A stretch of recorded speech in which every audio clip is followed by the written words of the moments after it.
Hello. आज हम dolphin तूफ़ान के बारे में विस्तार से चर्चा करने वाले हैं जो अभी हाल ही में चाइना से टकराया है। तो इसके बारे में हम देखने वाले हैं कि डॉल्फिन तूफ़ान पश्चिमी प्रशांत महासागर में आया एक शक्तिशाली उष्णकटिबंधीय चक्रवात टाइफून है। तो जो प्रशांत महासागर है उसके उत्तर पश्चिमी हिस्से में जो भी तूफ़ान वगैरह आते हैं उन्हें टाइफून कहा जाता है। एंड इस बार टाइफून का नाम इस बार टाइफून आया उसका नाम क्या रखा गया, तो डॉल्फिन रखा गया है। एंड यह कब आया था? जुलाई के एंड में आया था, जुलाई 2026 के ये एंड में स्टार्टिंग हुई थी इसकी। एंड अगस्त आते आते यह सुपर टाइफून बन गया। तो यह जुलाई 2026 के अंत में विकसित हुआ और अगस्त की शुरुआत में तेजी से मजबूत होकर सुपर टाइफून की श्रेणी में तक पहुंचा। यानी कि जब टाइफून उग्र हो जाए तो सुपर टाइफून बन जाता है।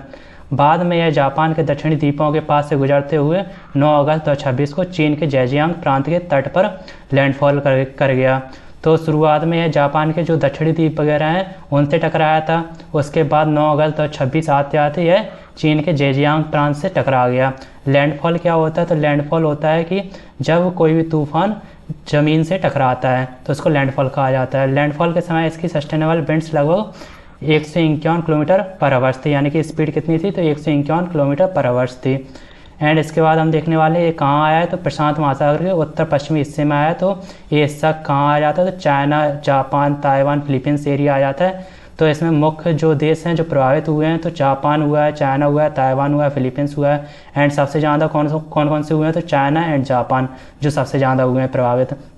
इसमें आप देख सकते हैं कि मैप में देख सकते हैं ये चाइना है एंड ये जापान है। जापान के दक्षिणी ध्रुव पे जो प्रभावित हुए हैं। एंड ये ताइवान है एंड ये फिलीपींस है। तो ये दक्षिणी द्वीप वगैरह हैं जो जापान के प्रभावित हुए हैं। एंड चाइना के कुछ शहर हैं जो प्रभावित हुए हैं। ताइवान का थोड़ा सा हिस्सा प्रभावित हुआ है। फिलीपींस भी थोड़ा सा इतना ज़्यादा हिस्सा प्रभावित नहीं हुआ है फिलीपींस का, लेकिन जो मेजर शहर वगैरह प्रभावित हुए हैं वो चाइना के एंड जापान के दक्षिणी द्वीप हैं। इसके बाद हम देखने वाले हैं कि टाइफून आमतौर पर ऊपर से ऐसा दिखाई देता है, बीच में गोल आई, उसके चारों तरफ घुमावदार बादलों की पट्टियाँ और बाहर की ओर बहुत बड़ा क्लाउड सिस्टम। तो आप इसमें टाइफून का आप इमेज देख सकते हैं कि जो बीच का पार्ट होता है जो धंसा हुआ रहता है उसे आई कहा जाता है। एंड जो आसपास का घुमावदार जो घेरा रहता है उसे आई वॉल कहते हैं। एंड इसमें बादलों का पूरा सिस्टम रहता है। आई के आसपास का सबसे घना और ख़तरनाक हिस्सा आई वॉल कहलाता है। यही सबसे तेज़ हवाएं और भारी बारिश होती है। तो ये क्लाउड सिस्टम है जो आई के आसपास है वो बहुत ख़तरनाक रहता है। एंड इसी की वजह से सबसे ज़्यादा बारिश वगैरह देखने को मिलती है। इसके बाद देखने वाले हैं कि डॉल्फिन का नाम किसने रखा है, तो डॉल्फिन नाम हांगकांग ने रखा है। एंड यह नाम हांगकांग के पानी में पाई जाने वाली चाइनीज़ वाइट डॉल्फिन के सम्मान में रखा गया है जो वहाँ का आधिकारिक शुभारंभ है। यानी कि जो नाम है वो हांगकांग ने रखा है। एंड किसके बेस पे रखा है? तो जो चाइनीज़ वाइट डॉल्फिन है जो कहाँ पाई जाती है, ये आप देख सकते हैं ये चाइनीज़ वाइट डॉल्फिन है।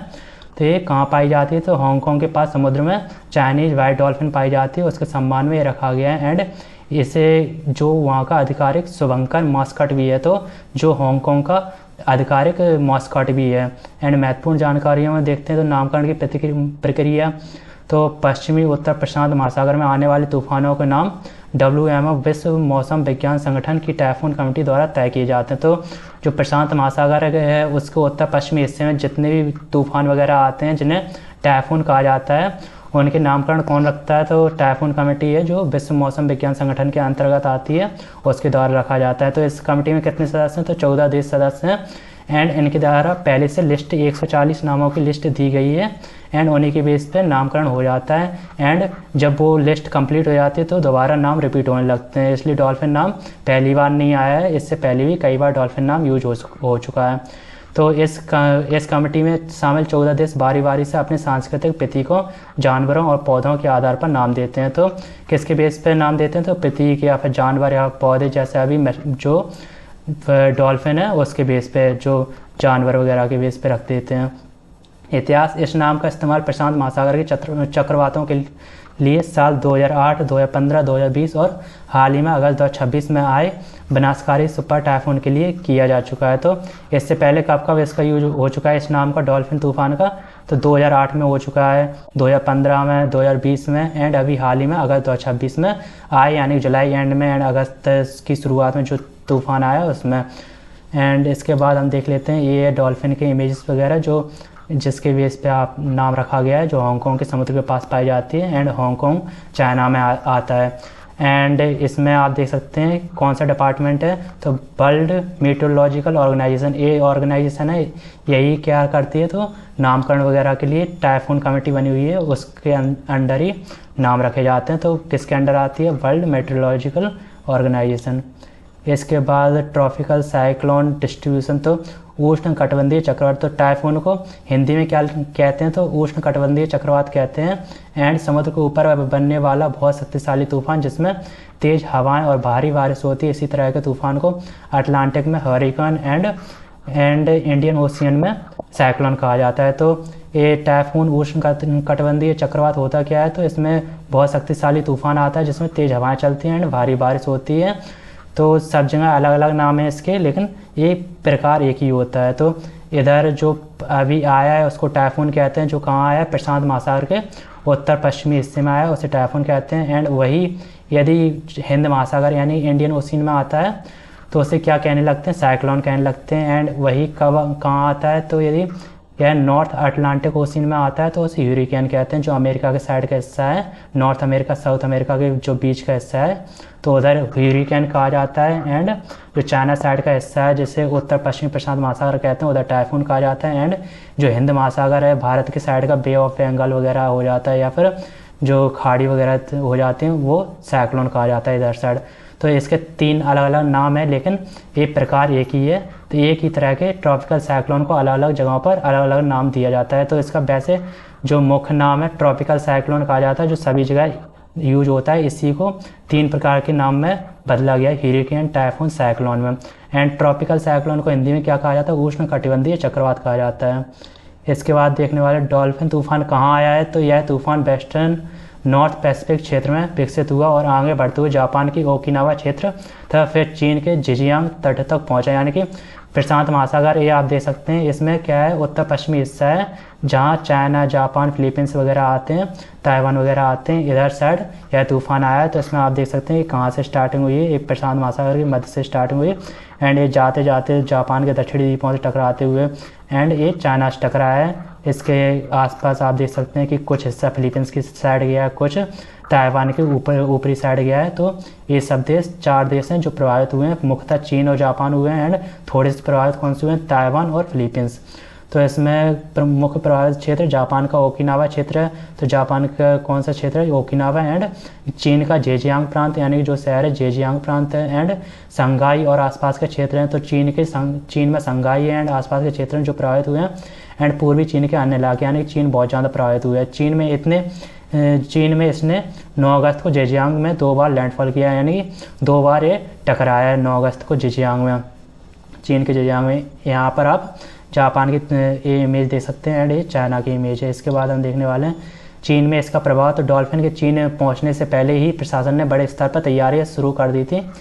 10 लाख से ज़्यादा लोगों को सुरक्षित स्थानों पर पहुँचाया गया। संघाई और आसपास के क्षेत्रों में भारी बारिश के कारण बाढ़ और जलभराव की स्थिति बनी, कई उड़ानें रद्द हुई और परिवहन व्यवस्था प्रभावित हुई। तूफान के कमज़ोर पड़ने के बाद भी इसका प्रभाव खत्म नहीं हुआ, क्योंकि इसके कारण पूर्वी चीन में भारी बारिश जारी रही, जिससे बाढ़ का खतरा बना रहा। तो कितने लोगों को सुरक्षित बाहर किया गया, तो 10 लाख लोगों को विस्थापित किया गया, 10 लाख से ज़्यादा लोगों को सुरक्षित स्थानों तक पर पहुंचाया गया। एंड संघाई और आसपास के क्षेत्रों में भारी बारिश हुई, यानी जो जेजियांग प्रांत से टकराया था। एंड जो प्रभावित क्षेत्र थे वो संघाई वगैरह थे चीन के।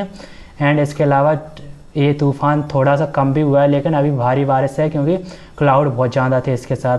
एंड ये सुपर टाइफून की श्रेणी में आ गया था, इसकी वजह से इसका प्रभाव थोड़ी दिनों तक और रहेगा। तो जापान पर प्रभाव, तो चीन पहुंचने से पहले डॉल्फिन ने जापान के दक्षिणी ओकिनावा क्षेत्र को प्रभावित किया, यानी कि जो जापान के दक्षिणी हिस्से में ओकिनावा क्षेत्र आता है वो जापान का हिस्सा है, तो उधर सबसे पहले प्रभावित किया था। उसके बाद वो चाइना की तरफ गया, वहाँ तेज़ हवा और ख़राब मौसम के कारण बिजली आपूर्ति और सामान्य जनजीवन प्रभावित हुआ तथा कई लोगों के घायल होने की खबरें सामने आई हैं। इसके बाद प्रमुख प्रभाव एक नज़र में, तो लैंडफॉल तो टकराया कब चीन में, तो 9 अगस्त 2026 को ये चीन से टकराया। इससे पहले जापान से टकरा चुका था। एंड स्थान जिजियांग चाइना, तो चाइना में कहाँ से टकराया, तो प्रमुख जगह जिजियांग, उधर ये टकराया। लैंडफॉल के समय हवा, तो जब वो टकराया उस टाइम पे हवा की स्पीड क्या थी, तो 151 किलोमीटर पर आवर थी। एंड प्रमुख प्रभावित क्षेत्र क्या थे, तो संघाई, जिजियांग आदि। एंड एवैक्यूएशन तो 10 लाख से अधिक लोगों का एवैक्यूएट किया गया, यानी कि एक जगह से दूसरी जगह पहुंचाया गया। संघाई में उड़ानें तो 1300 प्लस उड़ानें रद्द हो गई। मुख्य खतरे तो भारी बारिश, बाढ़ और भूखमरी। इसके बाद भूस्खलन एंड भारत से इसका संबंध, तो यह भारत के तट पर आया चक्रवात नहीं है। डॉल्फिन नॉर्थ वेस्ट पैसिफिक में विकसित हुआ और इसका मुख्य प्रभाव ईस्ट एशिया पर पड़ा, इसलिए इसे भारतीय महासागर के चक्रवातों जैसे बंगाल की खाड़ी या अरब सागर में बनने वाले चक्रवात से अलग समझना चाहिए। तो ये भारत इससे किसी प्रकार से प्रभावित नहीं हुआ है। ये भारत की तरफ का तूफान वगैरह नहीं है। ये कहाँ आया है, तो चाइना की साइड आया है, नॉर्थ वेस्ट पैसिफिक में, जहाँ China, Japan, Philippines, Taiwan area आता है, उधर साइड टकराया है एंड उधर ही साइड आता है। इससे भारत प्रभावित नहीं होता, क्योंकि ये भारत की खाड़ी या बंगाल खाड़ी या अरब सागर की साइड नहीं आता है। भारत की तरफ जो आते हैं वो हिंद महासागर में आते हैं एंड उन्हें क्या कहा जाता है, तो उन्हें साइक्लोन कहा जाता है। एंड प्रमुख पॉइंट क्या है, तो नाम है टाइफून डॉल्फिन, तो इधर जो नाम रखा गया वो डॉल्फिन रखा गया है एंड इधर के जो तूफान वगैरह आते हैं उन्हें टाइफून कहा जाता है। एंड हिंद महासागर में जो भारत वगैरह से टकराते हैं उन्हें क्या कहा जाता है, साइक्लोन कहा जाता है, जो भारत से टकराते हैं, भारत वगैरह के एरिया से टकराते हैं हिंद महासागर में एरिया से। एंड क्षेत्र नॉर्थ वेस्ट पैसिफिक तो कहाँ आया है, तो प्रशांत महासागर के उत्तर पश्चिमी एरिया में आया है। एंड प्रकार क्या है, तो ट्रॉपिकल साइक्लोन टाइफून, तो ट्रॉपिकल साइक्लोन इसका मुख्य नाम है एंड जो उधर साइड प्रचलित है स्थानीय नाम है तो वो है टाइफून। एंड नाम किसने दिया, तो हांगकांग ने दिया, जो चाइना में है। एंड नाम का अर्थ हांगकांग वाटर्स में पाए जाने वाले चाइनीज वाइट डॉल्फिन के नाम पर रखा गया है। प्रमुख प्रभावित देश तो चाइना, ताइवान, जापान, फिलीपींस है, लेकिन सबसे ज़्यादा कौन कौन से हैं, तो जापान का ओकिनावा क्षेत्र एंड चाइना का जेजियांग एंड संकाई आदि। एंड चीन में लैंडफॉल तो 9 अगस्त 2026 को है चाइना से टकराया था जेजियांग प्रांत में। लैंडफॉल क्षेत्र तो जेजियांग प्रोविंस चाइना।